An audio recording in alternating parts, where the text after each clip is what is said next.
visiting here with John Thornton, the owner, and Steve Thornton, the president. We're in their beautiful culinary herb garden, which of course they utilize daily at Café Champagne.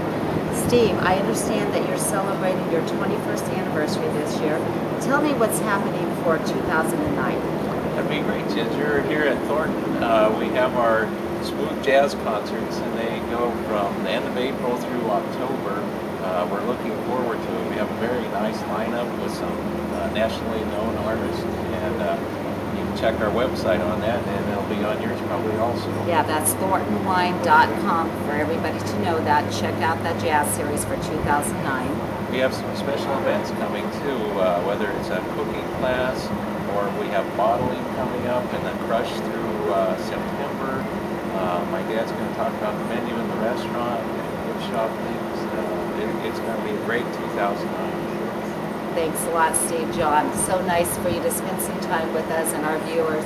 Tell us a little bit about what's happening with Café Champagne and your menu. Sure. Thank you, Ginger. We have tried to update everything. There's a new menu in Café Champagne. It employs some simple recipes and also some complicated or complex recipes. We try to meet the requirements and the needs of our customers. We think we are doing this. The wines that we are making probably of the best that we have ever had. We just won the 5-star award from the Southern California Restaurant Writers for the restaurant, and we will be enjoying these foods and wines with the new menus at the upcoming concert season, which we will have 22 concerts. Oh, that sounds fabulous. I've been to them before, and I know you have great artists like Chris Bodie, Dave Cause, David Benoit. I mean, they're all wonderful. So we're looking forward to all coming and visiting Thornton Winery real soon and having a great summer. Thanks, Ginger. Hi, we're here in front of Café Champagne at Thornton Winery. I'm with Steve Pickell, the executive chef, and we know that Thornton Winery and Café Champagne has won many awards throughout the years, and you, of course, have won Chef of the Year. Could you please tell us a little bit about what you serve here at Café Champagne?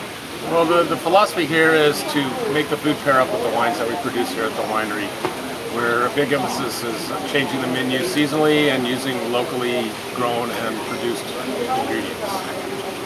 And I noticed that you have a wonderful herb garden out in the front that you use daily for lunch and dinner here at Café Champagne, correct? Right, we do. We use it every single day. We garnish a lot of the plates with the herbs that we grow in the garden, and we use some of the herbs in the cuisine as well. Steve, thank you so much for your time. I looked at the menu, and I can't wait to go in and have a bite to eat. Please do. Thank you very much. We're sitting here at Thornton Winery's Champagne Lounge. I've chosen to sit outside on their tasting patio, but they also do offer a lovely indoor tasting room as well in case the weather is not as lovely as it is today. I've just been served a flight. They do tastings here a little bit different at Thornton, where you sit down, you look at the menu, you choose your flight that you want to taste. They can range anywhere from $10 to $15. You can also order great appetizers that come from Café Champagne, and you can eat and drink at the same time. Serve the winemaker's choice flight. They give you the tasty notes right in front of you so you can follow along going from drier to sweeter. The first one that we have here is the Thornton 1999 Brut Reserve. And this is made in the traditional methyl champenoise, which Dawn, the winemaker, will be telling us exactly how this champagne is made in Southern California. We also have the 2007 Viognier, one of my favorites. It's very similar to a Chardonnay, but has more of that peach apricot character. Love this wine. And we also have the 2005 Old Vine Clone Zinfandel. If you're a Zinfandel lover, you definitely want to come to Thornton. They not only have the Old Vine Clone Zinfandel, but they also have the Old Vine Zinfandel, which comes from Rancho Cucamonga, and those wines are over 150 years old. Excellent wine. And last, we have the 2006 Nebbiolo, great Italian wine. serve it with any steak or pasta dish you'll enjoy. And as I tell everybody as they're tasting, you aerate your wine before you take a sip. And we are tasting the best of the best of Temecula Valley Wine Region. And as I say to everybody, I invite you to live, love, and taste at Thornton Winery. Hi, I'm here with Don Rhea. He's the winemaker for Thornton Winery. Don, I understand that you came down from Northern California and you came to the Temecula Valley. What brought you down here? I'm really just seeing everything that was happening down here between the new vineyards being planted and it was on the verge of becoming a really well-known wine appellation, so I thought it'd be exciting to come down and be part of that. Oh, that sounds great. Now, I understand that Thornton basically is known for their sparkling. Could you tell us a little bit about how that method is done? Yeah, we produce sparkling wines, or as people know them, champagnes, in the method Champagnois method, which is bottle fermented, meaning that the bottle you actually get, the consumer gets, that wine was fermented in that bottle and then disgorged and ultimately to the consumer in that bottle. So versus a tank fermentation or cheaper champagnes, ours is produced in the method Champagnois, which is the time-honored French tradition of producing champagnes. Would you be able to show us a little bit about how that process? Absolutely. Don, tell me where we're at right now. Well, this is a riddling rack, and it's part of the process of producing the method Champagnois. With method Champagnois, what we do first is we ferment the juice. Most of our champagnes are made with Chardonnay and Pinot Noir, and so it'll get fermented in a tank first.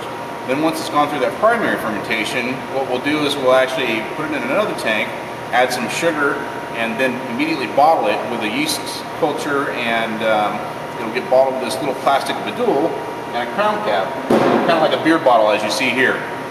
Once that's done, then it'll go upstairs and it'll actually sit on its side, and that'll be for the fermentation process. And what happens is over time that wine ferments inside the bottle, and that's what causes the CO2 or the bubbles. And as that's produced by the yeast and sugar, it gets trapped inside the bottle and goes into solution into the wine. So what happens after that, then we'll do what's called riddling.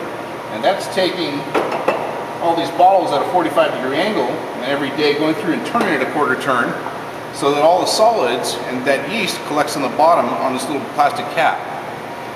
And then what we'll do is the disgorging process. So we'll actually freeze the neck and freeze this little plastic cap. All the solids will come out of that, and then we can add back our what we call our dosage, or it's a combination of a little fresher wine and maybe a little bit of a sweetener to finish it off. And then it gets closed with a champagne cork and a wire hood with a traditional 6 twists, and then it's ready for labeling. And when you finish your tasting at Thornton Winery, please visit their beautiful gift shop. It's very extensive with wonderful things here. And you have friendly staff here like Lillian to help you out and find what you're doing. I have that 99 Root Reserve. Where is that? Here. Great. Thanks. You're welcome. We're going to enjoy the love and taste of Thornton Winery.